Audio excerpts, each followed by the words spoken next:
আল্লাহ রাসূল সাল্লাল্লাহু আলাইহি ওয়াসাল্লাম বলছেন আল মুসলিমু মিরআতুল মুসলিম, একজন মুসলিম হচ্ছে অন্য মুসলিমের আয়না। একজন মুসলিম হচ্ছে অন্য মুসলিমের আয়না। আয়নার কাজ কি? আয়না আপনি যখন সামনে ধরেন তো আয়না বলে তোমার এখানে লেটে লেগে আছে, এখানে পোটা লেগে আছে, এখানে ময়লা লেগে আছে, এখানে কিছু লেগে আছে। আয়নার কাজই হচ্ছে ভুল ধরা। আয়নার কাজই হচ্ছে ভুল ধরা। আপনি সব খারাপগুলো দেখেন আর সংশোধন করেন, আর তারপর আয়নাটা কি করেন? মারেন না, ছাড় না, ওকে ভালো করে যত্ন করে রাখেন, ছোটো ছেলে দূরত্ব রাখেন। কেননা আয়না আপনার বন্ধু, আপনার ত্রুটি বিচ্যুতি যা আছে সেগুলোকে সংশোধন করছে। যারা সমাজ সংশোধন করছে তা আপনার বন্ধু হওয়া উচিত আয়নার মতো। আল্লাহ রাসূল নিজে বলছেন মুসলিম একজন মুসলিম অন্য মুসলিম আয়নার স্বরূপ। তা আপনার দোষ ত্রুটিগুলি আপনি বুঝতে পারছেন না, ওলামায়ে কেরাম এসে বুঝাচ্ছে, তা আপনি রাগ কেন করছেন? ওকে বন্ধু হিসেবে গ্রহণ করেন। হ্যাঁ, ইমাম ওয়াকি এক কবি বলছেন, কবি বলছেন না ইদায়া লি আলাইনা ইদায়া লানা আলাইনা মিন্নাত। কবিতার ভাবনা হচ্ছে যে কিছু আমার শত্রু আছে যারা আমার সবসময় ভুল ধরে, এই শত্রুগুলা যেন কোনোদিন মুছে না যায়, চিরদিন যেন শত্রু থাকে। তার কারণ কি? হোমো বাহাসু আনজাল্লাতি, প্রথম দুলাইন মনে পড়লো না, পড়বে একটু পরে। হোমো বাহাসু আনজাল্লাতি ফাস্তানাবতুহা ওয়া হুম নাফাসুনি ফাকতাসাবতুল মাআলিয়া। ওরা আমার দোষ ত্রুটি নিয়ে সমালোচনা করে আর সেগুলো আমার সংশোধনের দোষমুক্ত হয়ে যায়, আর ওরা আমাকে পিছনে ফেলার চেষ্টা করে আর আমি প্রতিযোগিতায় আগে বেড়ে যাই। শত্রু থাকা ভালো। আলেমরা যদি শত্রুতা করে তা আপনার তো সংশোধন হবে।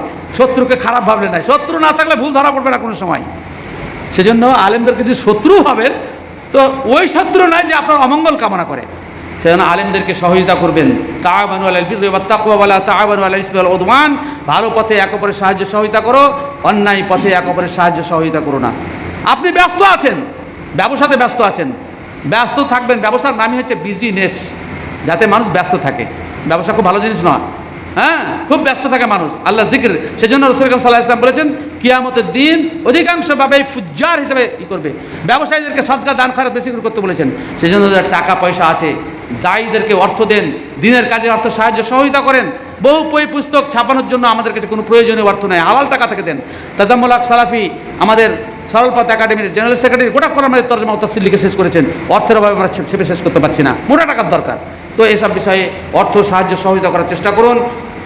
বেশি বেশি করে এই ধরনের মাসে অন্তত 2 মাসে 3 মাসে এই ধরনের সভা করেন, দিনই আলোচনা করেন বিষয়ভিত্তিক। নিজের এলেমের দ্বারা সমৃদ্ধ হন। যেটা ভুল সেটাকে ত্যাগ করুন, যেটা ঠিক সেটাকে গ্রহণ করুন। আল্লাহ রাব্বুল আলামিন ইহকালে এবং পরকালে শত্রু থেকে অশান্তি থেকে আল্লাহ তাআলা রক্ষা করবেন, মানসিক শাস্তি ও স্বস্তি দেবেন। আল্লাহ রাব্বুল আলামিনের কাছে শেষকারে দোয়া করি, আল্লাহ তুমি আমাদের যে সমস্ত আলোচক এখানে এসেছেন, যে সমস্ত দিনী ভাই সাংগঠনিক ভাইরা এসেছেন এবং যে সমস্ত ভাইরা এই আলোচনা শোনার জন্য এসেছেন এবং যে সমস্ত মা বোনেরা এই কথা শুনছেন, আল্লাহ তোমার নবীর হাদিসের প্রতিশ্রুতি অনুযায়ী আল্লাহ তুমি সকলকে ক্ষমা করে দাও। আল্লাহ তুমি সকলকে হালাল রুজির ব্যবস্থা করে দাও। হারাম থেকে তুমি ফিরে আসার তৌফিক দান করো। আল্লাহ শয়তান জগদ্দল পাথরের মতো আমাদের বুকে চেপে বসেছে, শয়তানকে আমাদের কাছ থেকে দূর করে দাও। শয়তানের দুষ্টামি ওয়াসওয়াসা কুমন্ত্রণা থেকে তোমার কাছে আশ্রয় প্রার্থনা করছি। তুমি হচ্ছে প্রকৃত আশ্রয়দাতা। আল্লাহ শয়তানের ওয়াসওয়াসা থেকে আমাদেরকে রক্ষা করো। যে সমস্ত ত্রুটি বিচ্যুতি ইসলামের প্রতি, দিনের প্রতি, তোমার শরীয়তের প্রতি আমরা বিদ্বেষ পোষণ করেছি, আল্লাহ সবকে তুমি ক্ষমা করে দাও। তোমার দিনের বন্ধু আমাদেরকে বানিয়ে দাও। ইমানের অবস্থাতে আল্লাহ জীবিত রাখো এবং ইমানের অবস্থায় তুমি আল্লাহ আমাদেরকে মৃত্যু দান করো।